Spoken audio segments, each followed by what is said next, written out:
দখলদার ইসরায়েলি বাহিনী এবং ইরান ফিলিস্তিন যুদ্ধ চলছে। আমাদের হাতে এসেছে ভয়ঙ্কর সব আপডেট আন্তর্জাতিক সংবাদ। শুরুতেই সংবাদ শিরোনাম। পারমাণবিক কর্মসূচি নিয়ে বড় ঘোষণা দিলেন ইরানের প্রেসিডেন্ট। ইরানের নতুন যুদ্ধ কমান্ডারের নাম জেনে গেছে মোসাদ। ট্রাম্পের যুদ্ধবিরতির ঘোষণায় যা বলল ফিলিস্তিনি গোষ্ঠী। পাকিস্তানে বোমা বিস্ফোরণে সহকারী কমিশনার সহ নিহত ৫। রাশিয়ায় আরও ৩০,০০০ সৈন্য পাঠাবে উত্তর কোরিয়া। বোমা ফেলে ইরানের পরমাণু শিল্প ধ্বংস করা যাবে না বলেছে ইরান। এতক্ষণ শুনছিলেন সংবাদ শিরোনাম, এবারে বিস্তারিত। তবে অনুরোধ থাকবে ভিডিওটিতে একটি লাইক করবেন এবং কমেন্ট করে জানিয়ে দেবেন আপনার মূল্যবান মতামত। এছাড়া আমাদের চ্যানেলে নতুন হয়ে থাকলে চ্যানেলটি সাবস্ক্রাইব করে আমাদের সাথে থাকবেন। পারমাণবিক কর্মসূচি নিয়ে বড় ঘোষণা দিলেন ইরানের প্রেসিডেন্ট। ইরানের প্রেসিডেন্ট মাসুদ পেজেশকিয়ান আন্তর্জাতিক আণবিক শক্তি সংস্থা IAEA এর সঙ্গে সহযোগিতা স্থগিত করে একটি নতুন আইন অনুমোদন করেছেন। গত মাসে ইসরায়েল ও যুক্তরাষ্ট্রের সঙ্গে ১২ দিনের যুদ্ধে ইরানের গুরুত্বপূর্ণ পারমাণবিক স্থাপনাগুলোর ওপর হামলার পর জাতিসংঘ পারমাণবিক পর্যবেক্ষক সংস্থার সঙ্গে উত্তেজনা চরমে পৌঁছায়। বুধবার ইরানি রাষ্ট্রীয় টেলিভিশন জানায়, মাসুদ পেজেশকিয়ান আন্তর্জাতিক আণবিক শক্তি সংস্থার সঙ্গে সহযোগিতা স্থগিতের আইন অনুমোদন করেছেন। খবর আল জাজিরার।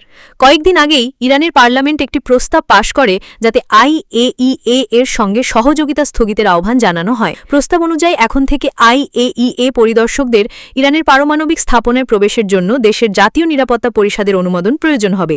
এর আগে ইরানের পররাষ্ট্রমন্ত্রী বলেন, IAEA প্রধান রাফায়েল গ্রোসি, যিনি ইসরায়েল ও যুক্তরাষ্ট্রের হামলার নিন্দা জানাননি, এখন আর ইরানে প্রবেশ করতে পারবেন না। গ্রোসি সম্প্রতি যুদ্ধকবলিত ইরানের পারমাণবিক স্থাপনাগুলো পরিদর্শনের আবেদন জানালেও ইরান তা প্রত্যাখ্যান করেছে।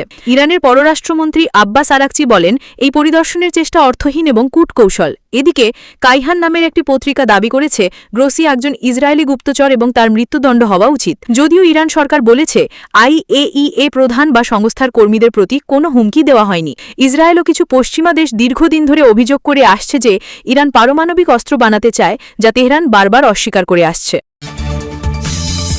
ট্রাম্পের যুদ্ধবিরতির ঘোষণায় যা বলল ফিলিস্তিনি গোষ্ঠী। ফিলিস্তিনি সশস্ত্র গোষ্ঠী হামাসের সঙ্গে ৬০ দিনের অস্থায়ী যুদ্ধবিরতি করতে প্রয়োজনীয় শর্তে ইসরায়েল রাজি। বুধবার ২রা জুলাই ভোরে সামাজিক মাধ্যম ট্রুথে এক পোস্টে এই তথ্য জানান যুক্তরাষ্ট্রের প্রেসিডেন্ট ডোনাল্ড ট্রাম্প। তিনি বলেন, এই সময়টায় হামাস ও ইসরায়েলের সঙ্গে তাদের আলোচনা হবে, যার মাধ্যমে যুদ্ধ স্থায়ীভাবে বন্ধের চেষ্টা চালানো হবে। ট্রাম্পের এই যুদ্ধবিরতির ঘোষণার প্রতিক্রিয়ায় হামাসের কর্মকর্তা তাহের আল নুনু জানিয়েছেন, যে ধরনের চুক্তি হোক না কেন সেটির মাধ্যমে অবশ্যই যুদ্ধ স্থায়ীভাবে বন্ধ হতে হবে।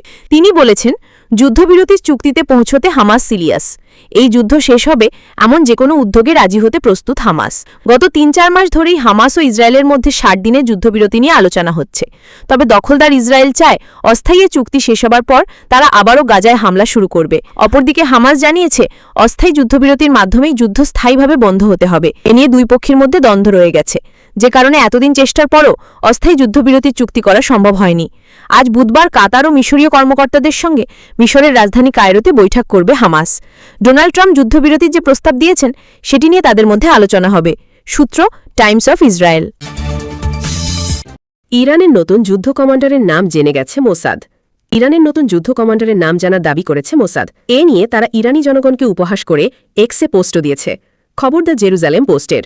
মঙ্গলবার ১ জুলাই তেহরানের বিরুদ্ধে অনলাইন প্রচারণা জোরদার করে ইসরায়েলের মোসাদ। তাসনিম নিউজ এজেন্সির একটি প্রতিবেদনের ভিত্তিতে মোসাদ প্রোপাগান্ডামূলক পোস্টটি করে। তাসনিম নিউজ এজেন্সির প্রতিবেদনে বলা হয়েছে, ইসলামিক রেভলিউশনারি গার্ড কর্পসের খাতামাল দাম্বিয়া কেন্দ্রীয় সদর দপ্তরের নবনিযুক্ত কমান্ডারের নাম প্রকাশ করবে না ইরান। তার সুরক্ষার জন্য এবং মিশন যথাযথ পরিচালনা করতে এই সিদ্ধান্ত নেওয়া হয়েছে। মোসাদের ফার্সি ভাষার এক্স অ্যাকাউন্টে ঘোষণা করা হয়েছে, আমরা ঠিক জানি তিনি কে এবং তাকে ভালোভাবে জানি। দুর্ভাগ্যবশত এ ধরনের মৌলিক তথ্য ইরানি জনগণের কাছ থেকে গোপন রাখা হয়েছে। তার নাম সম্পর্কে আপনার অনুমান আমাদের জানান। খাতামাল আম্বিয়া নিয়ে পোস্টে মোসাদের দিনের দ্বিতীয় বড় টুইট ছিল। তাসনিম নিউজে প্রতিবেদন প্রকাশের কয়েক মিনিট পরই তা প্রকাশিত হয়।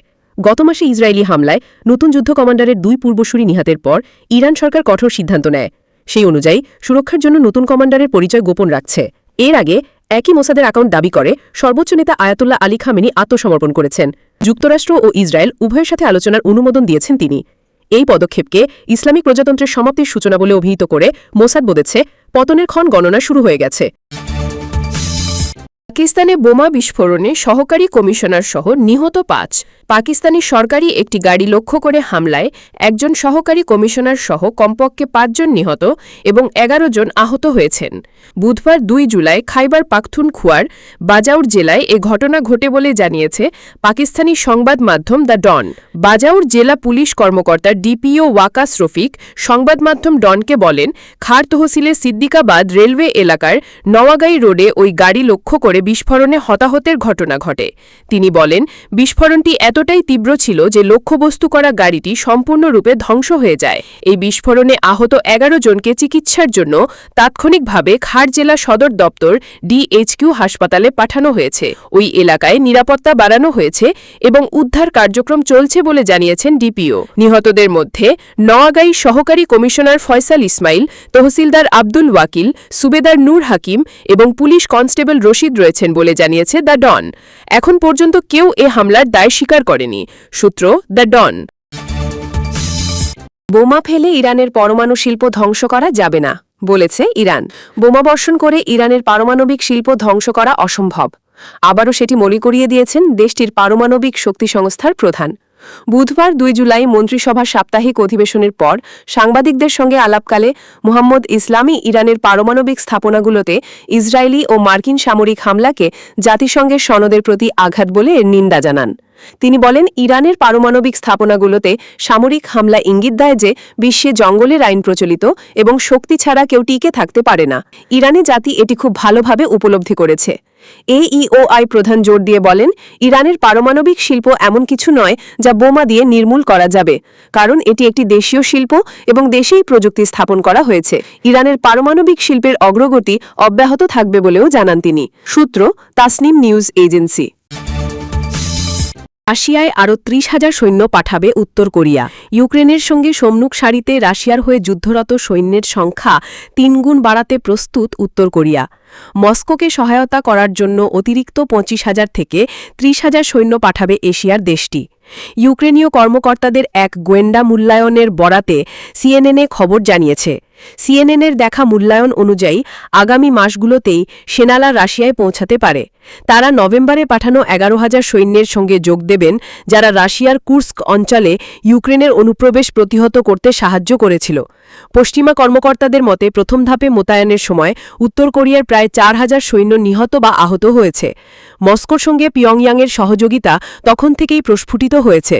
সিএনএনের দেখা ইউক্রেনীয় মূল্যায়নে বলা হয়েছে, রাশিয়ার প্রতিরক্ষা মন্ত্রণালয়ে যুদ্ধ ইউনিটগুলোকে আরও একীভূত করার লক্ষ্যে প্রয়োজনীয় সরঞ্জাম, অস্ত্র এবং গোলাবারুদ সরবরাহ করতে সক্ষম। নথিতে আরও বলা হয়েছে, একটি বড় সম্ভাবনা রয়েছে যে উত্তর কোরিয়ার সৈন্যরা রাশিয়া অধিকৃত ইউক্রেনের কিছু অংশে যুদ্ধে নিযুক্ত থাকবে রাশিয়ান দলকে শক্তিশালী করার জন্য, যার মধ্যে বৃহৎ আকারের আক্রমণাত্মক অভিযানও অন্তর্ভুক্ত থাকবে। ইউক্রেনের গোয়েন্দা সংস্থার মূল্যায়নে আরও বলা হয়েছে, রাশিয়ান সামরিক বিমানগুলোকে কর্মী বহনের জন্য পুনরায় ফিট করা হচ্ছে এমন লক্ষণ রয়েছে। সিএনএনের প্রাপ্ত স্যাটেলাইট ছবিতে নতুন সেনা মোতায়েনের সম্ভাব্য প্রস্তুতি দেখা গেছে। উত্তর কোরিয়া প্রাথমিকভাবে ২০২৪ সালে শরৎকালে রাশিয়ায় ১১,০০০ সেনা পাঠিয়েছিল। রাশিয়ার প্রেসিডেন্ট ভ্লাদিমির পুতিন গত এপ্রিলের শেষের দিকে বিষয়টি নিশ্চিত করেন।